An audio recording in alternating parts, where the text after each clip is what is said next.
Hey guys, are you in addiction? Is he in addiction? Both of you in addiction? We've been there. Yeah, that's right. Relationships and addiction suck. Oh my gosh. Really do. They don't work. We've been through all of it. We've got the shirt, we got the souvenirs, we got every bit of it. Yeah, hey, been there, done that. I'm Amanda. I'm Gary Blanks. So, living life in addiction, in a relationship in addiction, it's going to be tough. You're going to have, tough situations in a relationship anyways. It is not tough. But being in addiction in a relationship, you think you're doing everything right, but I promise you, you're not. Yeah. So you are literally walking through bad word. Yeah, right. I'm not going to say it, but you know what I'm talking about. Right. It is pure bad word. And when I first met Amanda, and I was going to say, we was in a trap house. Yeah. I was about 6 months out of prison when I met her. So I was, actually, I had gotten sober because I went to jail and to prison. Yeah. So, but you came out strong. Yeah, straight right, back to right. It. I found a job that was second shift, and I thought the only way to make it through the night was to start using, and it kicked my addiction right back off. Well, I found this little girl that wasn't but 20 years old. She wasn't from Troup County. Oh my gosh. She didn't have no kids. She could cook cornbread and throw a football. So I was like, come here, girl, get in my pocket. You know what I'm saying? So we took off from there, and I was like, oh yeah, you want to go fishing? You ain't worried about staying in the house? Yeah. So I left to go get my fishing poles and come back, and actually got arrested when I got back to the house because the house was being raided. Yeah, but I kind of want to go into a little bit more detail. Right. The first night that I met you, what did you come to the house for? It wasn't for me because you didn't know I was there. Yeah. It was to sell everybody in the house what you had in your pocket. Yeah, it was actually, I was trying to make money. And, when I met her, I was like, hey, come here, girl, you want to hit this? And she said, no. Yeah. I'm not worried about that. I'm just going to sit over here in the corner and color. Yeah, I did. And that kind of triggered me, I'm shy anyways, but okay, so at this point, it's about 2012. Yeah. I had been in addiction for 2 years, but my addiction was more of social addiction. Right. I don't want to say that I wasn't addicted because, I eventually was, but I was okay with not doing it unless somebody else was doing it. But I didn't do it with strangers. I was real scary. Yeah, I was very scary. You was following your brothers. Yeah, I was going to say, you was with your brother, and your brother was like, what I'm doing, you're doing. You're not going to do anything else with anybody else. Yeah, right. Yeah. Well, that's how I got into methamphetamine, was because I walked in on my brother doing it, and I was like, hey, what's that? And he was like, well, if you're going to do it with anybody, it's going to be with me. Come here. And then that started it in 2010.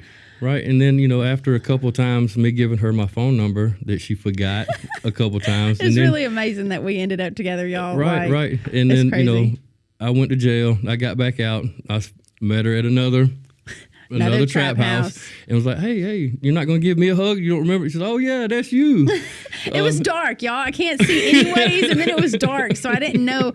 I hugged this other guy that came walking up with him. Right, so but that's what kicked off our relationship. Yeah. And, we was both lost in the addiction, and really bad. Doing all the wrong things for the right reasons. That's what my excuses was. Mine was just because I didn't want to be by myself. At that point in my life, I was actually homeless.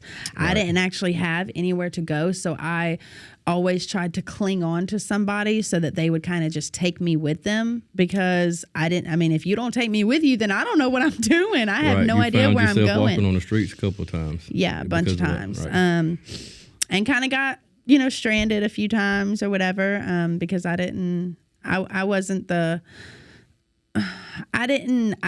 stayed with the crowd, but I didn't do everything that the crowd was doing. Right. So it kind of made me a little bit of an outcast in the drug scene, which is kind of dangerous. Okay? Right. That's why everybody thought, just like, I had people police. Actually tell me, because why are you even hanging out with her, Gator? She the police. Yeah. And that's just because she was different. Yeah. Right. And I guess that's kind of what attracted me to her, was the little bit of a difference. Don't lie. It was me sticking my feet under your leg.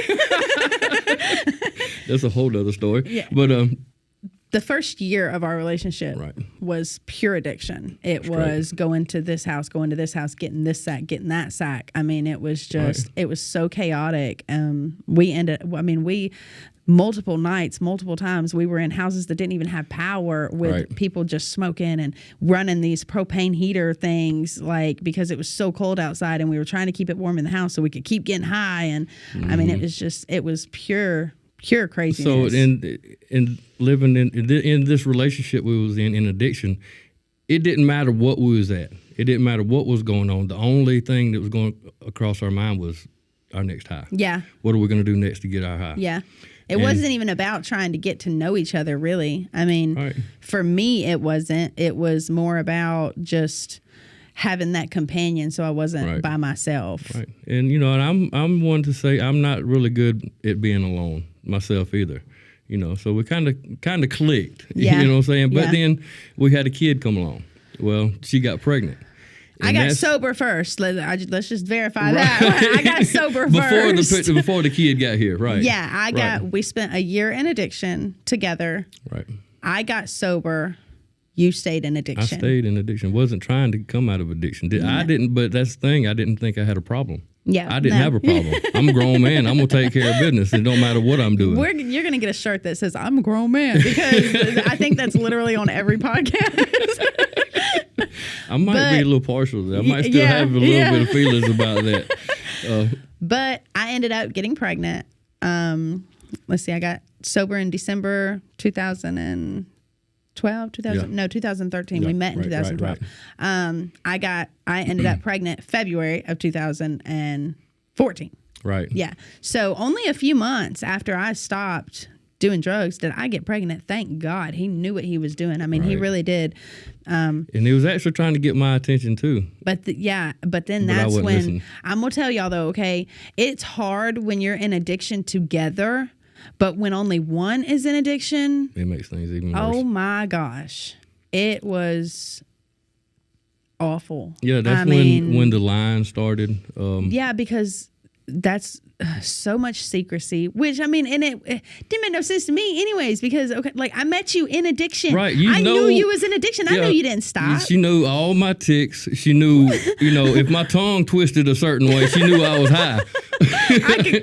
Man, I'm telling you, man, that But for me, as an addiction though, I thought I was, you was hiding I was a manipulator, master manipulator. What was you gonna say? A multiplier? Yeah, a multiplier. But master manipulator. Yep.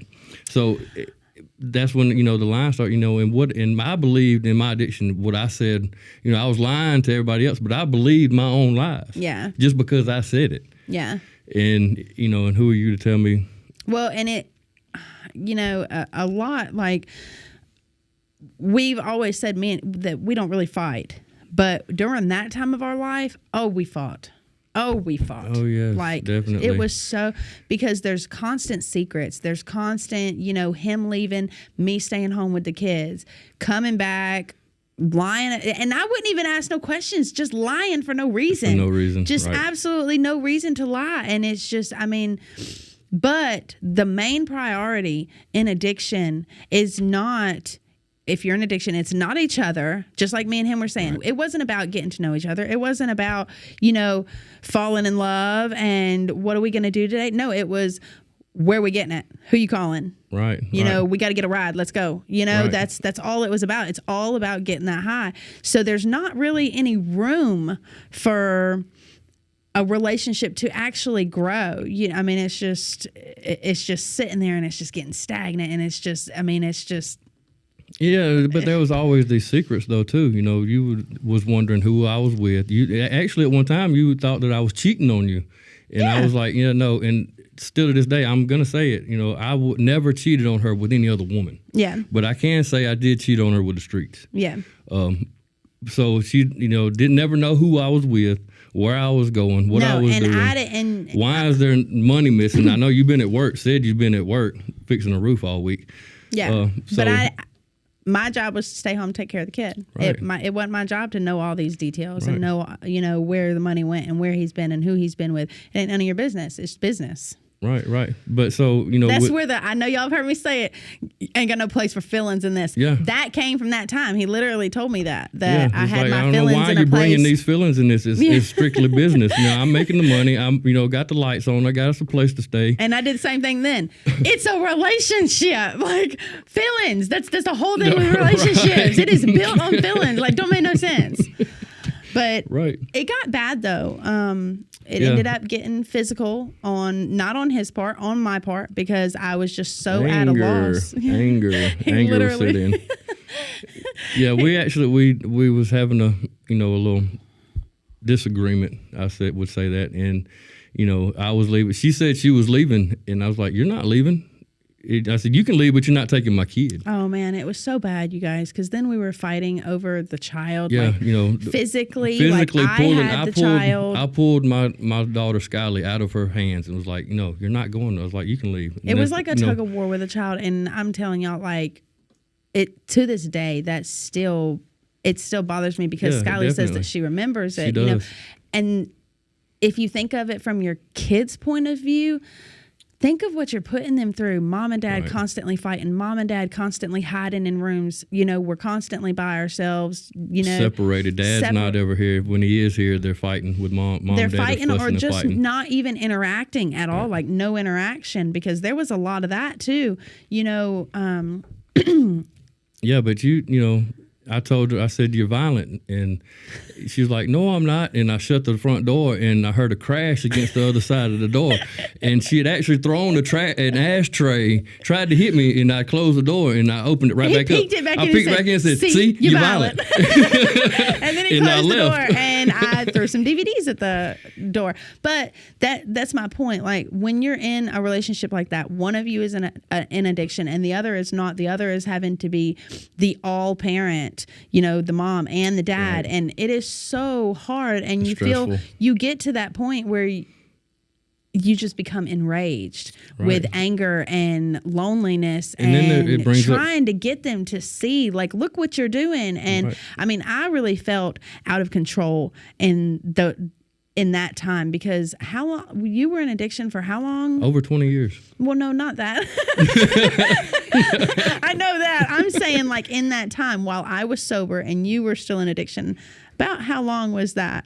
Like, it was a good 6 years. Yeah, and 6 years of that, you guys. Like, can you Right. I know you can imagine, because you're probably living it too. And I mean, it was just right. And you feel like there's no way out, but I promise you, there is ways out. And go with your gut feeling. Yeah, that gut is always right. Let me tell y'all, okay? Yeah. Because do you know how many times I got called crazy and no, you just tripping. You tripping. And oh my gosh, I heard that so many times. But every time, y'all, I'm not kidding. Literally every time that I had a feeling in my heart, in my soul, in my gut, whatever you want to call it, I was right. He was messing up, because I would always I ain't done nothing, I'm clean, but then, I mean, you pick up on those signs, especially if you've been there. The sleeping, to the point where, like, you're literally having a conversation and they can't stay awake. That's coming down. He ain't had nothing to smoke that day. Like, he's coming down. The upset stomach, the belly, I mean, oh God. Yeah, the sulfur burp. Oh my God, y'all. Run me out of the house. Lord help me. It was so bad. I mean, it really was. But that was another tell. That was another one of your the things that happened when you were coming down. And this whole time, I'm telling her, I'm not using, I'm just selling. How do you think the lights are still on? And that's that codependency. So she was still enabling me by not holding up to the words, because she done told me, look, if you're using, I find out you're using, I'm leaving. Yeah. It's over with. But I didn't stick to it, because in my mind, I needed him. Because I didn't want to be alone, and I loved him, which I did love. I loved what I knew who he could be. Right. That's who I loved, not the person who was constantly mean. And, I mean, my man ruthless, y'all. When he was in addiction, he was ruthless. He wasn't this sweet big old teddy bear y'all see sitting here now, okay? I mean, but that's the thing with addiction. It turns you into a totally different person. Yes, I mean, it really does.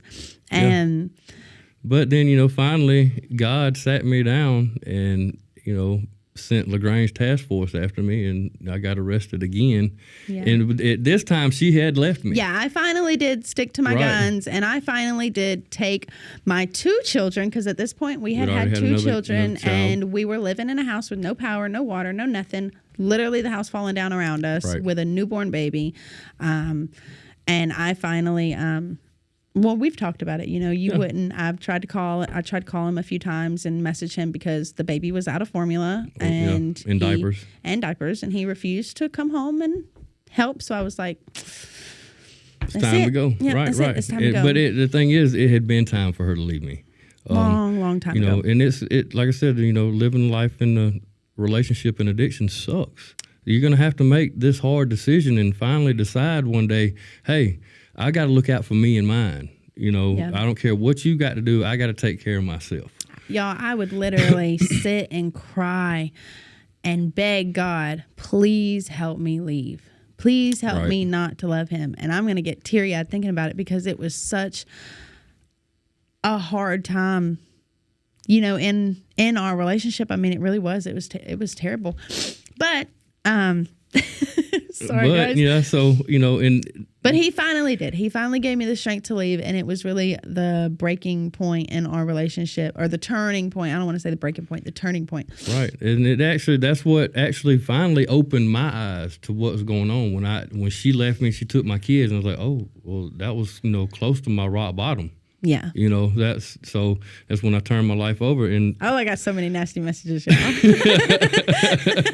Who do you think you are taking my kids away from me? Yeah. Right. Oh, I was. But the thing is, you know, that's evil queen in that story at that time. Right. But I, you know, locked up down here, you know, the dirty 130, Troup County Jail.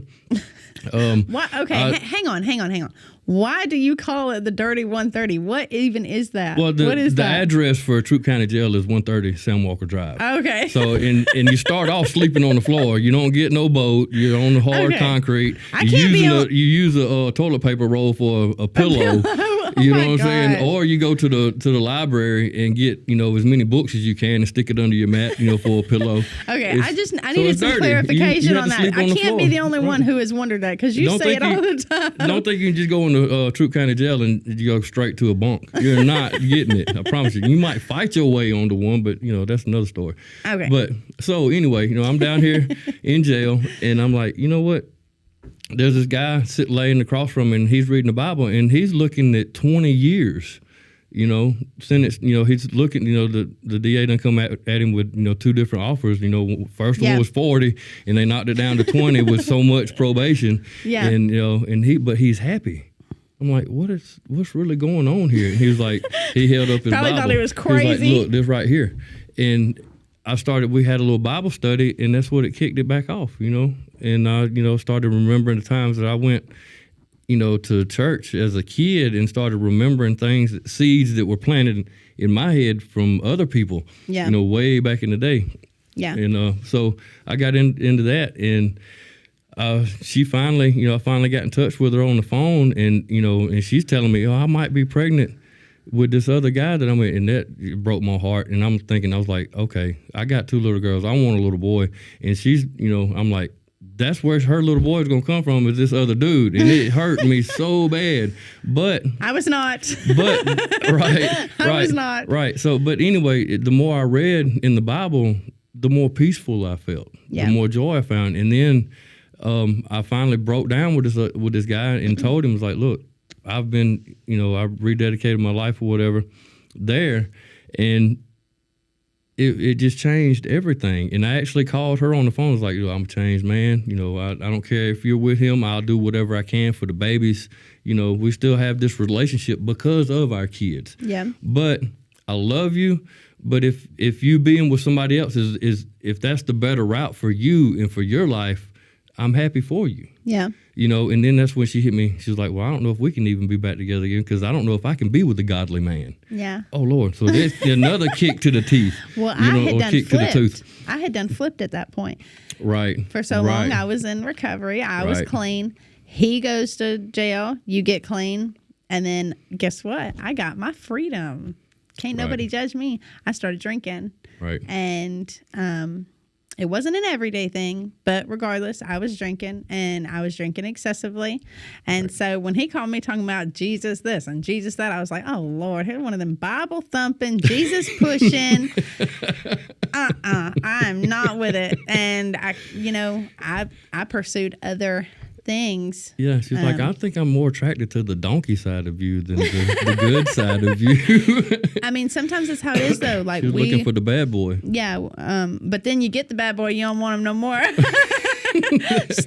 Story of many lives, I'm sure, ladies. And that went on for a little while. And that was kind of hard because the whole time he was kind of, he was trying to pursue having his family back, and I didn't want nothing to do with it, and I became kind of mean then, didn't I? Yeah, I've kind of blocked all that out. I don't want to talk about it. Okay. No, I'm just saying, I got to go home with her. I'm not going to bring up nothing like that. Come on, this is real. open. Yeah, but for real though, it changed everything, and and then I finally got drug court and come out, and next thing I know, she's calling me wanting me to come pick her up. She done realized that where she was at is not where she wanted to be. Yeah, I wanted my family back. Right, and she wanted her kids to have something to do with their daddy, and their daddy was actually trying to have something to do with them. I started realizing what I was doing to my kids because they were. Which whenever we were separated, even though I was drinking at that time, and he was sober and he was doing very well, we were not really ugly to each other. I did, when he would try to get back in a relationship with me, then I would be ugly. But as long as we were like not trying to pursue each other, then we were really civil and we were really nice to each other, to the point where I actually had people telling me, that's inappropriate. And I was like, there's the father of my kids. What are you talking about? But I forgot where I was going with this. What was my point? Yeah, well, I mean, we're just getting back together. We're trying to get back together. Yeah. I was trying to get back with you. And, the thing is, sometimes it's not a good thing to try to get back in that relationship. We have to work on ourselves. But there was just something there for us. In a lot of cases, people don't get back together. Oh, I remember my point. Sorry. Yeah, I didn't want my children growing up in a broken home. Right. I wanted my children to grow up with their mom and their dad, living together, and their dad and their mom seeing each other, like being in love and not fighting, not fussing, not, I've always said I want to raise my kids to the point where they don't have to recover from their childhood. Right. But the thing is, though, but sometimes that is not possible, okay? Sometimes that's not possible. Sometimes what is best for you and your children is for y'all to separate and y'all to be happy and work on yourselves away from each other. And I know it sucks. I know it's going to be hard, but sometimes that is what is for the best. Sometimes y'all just aren't meant to be together. It's not meant to be. Being together brings out the worst in you sometimes. And me and Gary, we were different. Most relationships in addiction, they don't come back together because that's not how it's meant to be. Right. Well, most of the time when you're in addiction with each other, when you get around each other, it's really, really hard to let go of all of the things from the past. You constantly fuel that fire. Anytime there's a new argument, the resentment is still there. You've got all this stuff in the back that you're just waiting to use as ammunition, and it just doesn't work. Right. Yeah, and it's sad that that it don't work, but we are a proven point, that it can happen. It can work. It can work. But the only way that it did work for us is one of us was getting help, was going to counseling, doing whatever. Coming to CR. Yeah, I started coming to CR and was actually talking to her about things that I never would have talked about before. Is that the lack of communication, which I still struggle with communicating with her. But I mean, I'm a grown man. Props for admitting it. Yeah, I mean, but I'm not perfect. And by me saying that, lets her know that in my weakness, she makes me strong. If that makes sense. How? Because I open up. With my lack of communication, with me opening up to you, I'm showing vulnerability. Oh, Okay, I got Right, you get it. So got it good. Let's take that to the All right, bank. let's move on. Move on. Next thing. But it's not going to be easy. It hasn't been easy for us. We still, even even with the addiction gone out of our relationship now, we still have these relationship problems. Yeah. But we tend to lean on Christ a lot more now. We tend to lean on God's going to take care of it. Well, there's a pyramid. We talk about it. Right. And at the end of, I wish I had a piece of paper, I'd draw it and I'd hold it up and show you guys. But there's a pyramid, imagine your relationship as a pyramid. God's up here at the top. You and your husband are down here at the bottom in the corners. The closer you get to God, the closer y'all come together. Right. If y'all stay down here as far away from God as you can, then that's how far that's how far apart y'all are going to be. The closer you get to God, the closer y'all become, because y'all actually start communicating with each other. Y'all actually start understanding, well, he's a person too. Right. He has feelings too, and they are valid, and I love you. No, but no, I mean, it really helps when you bring God into your relationship. I feel like definitely God was the turning point for us, because even though we got back together and we were both sober at that point, there was still something missing. It was still, yes. I mean, we were together, we had our kids, they had us together, but there was just something that was not there. And right. I mean, it was Jesus, it was God, and now we are. How long have we been married? I don't even know. I don't even count. Having so much fun. 3 years, something like that. You've been sober since. I'm going on 6 years. Yep, and I've got almost 11 years right. from meth, but I have about 5 years from alcohol. 4 right. or 5 years from alcohol. I haven't drank any alcohol. And we came out on the other side. And, right. But the thing is, seek out for help. And you might be in a relationship right now that you're in addiction, or the other one is in addiction. Or you're both in addiction. Right. But seek counsel. There are options. There is a lot of options out there. Sometimes when you're in situations like that, you feel like you do not have any options. You don't have family you can turn to, or, you do have family, but that, maybe you've got a bunch. My issue was I had kids, so it wasn't just someone taking on the responsibility of me. It was if she comes, then she's got 2 kids. Right. Can we do that? Can we afford that? Can we take on, and sometimes it's just not possible and it's not because they don't want to help you. So don't be, well, they didn't help me, they don't want nothing, because that's not how it is. It's a big responsibility to help somebody.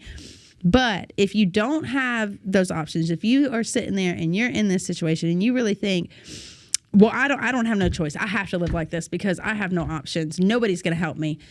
Reach out. You do have options. You just don't know about them yet. Right. The devil is a liar, and that ain't nothing but the devil right there. Yes, you can get out of it. You can. Of out there. You can come out on the other side. We can help you with those options. Yeah, we can let you know what they are. You can call us. You can comment on the bottom. Hey, I got this going on. What can I do? And if we can't help you, we know somebody that can. Oh yeah. We have a lot of options. For men and women. So whether it's rehab or whether it's counseling or something like that, But me personally, I suggest CR. I suggest rehab. In living rehab. Yes, right. I mean, I don't know if that's the way you say that or not, but you know what I mean. You got to stay there You're right. for an extended period of time, individually, separately, okay? Like you have to separate in order to work on yourselves. You cannot do it together. You can do it together, but apart. If that makes any sense. And then if God wills it and it's meant to be, then y'all can come back together and y'all can move forward in your relationship new and clean. Right. And start a new life, because that's what it is. It's a new life. With me and Gary, one of the big things with us, what keeps us going, is we do not throw stuff that happened back then up at each other. Definitely. We laugh about it. We joke about it. But we use it as showing glory to God, though, is what God has done for us in our life. He brought us out of that. And when I tell y'all, back then, I saw no light. There was no light. Right. It was just darkness, and it was just going to keep being darkness. But it is not. We are living proof that you can be in situations like that, and you can make it out and come through on the other side together as one. I love it. So meanwhile, check out these other videos we got right here, and comment, share, like us, love us, or hate us.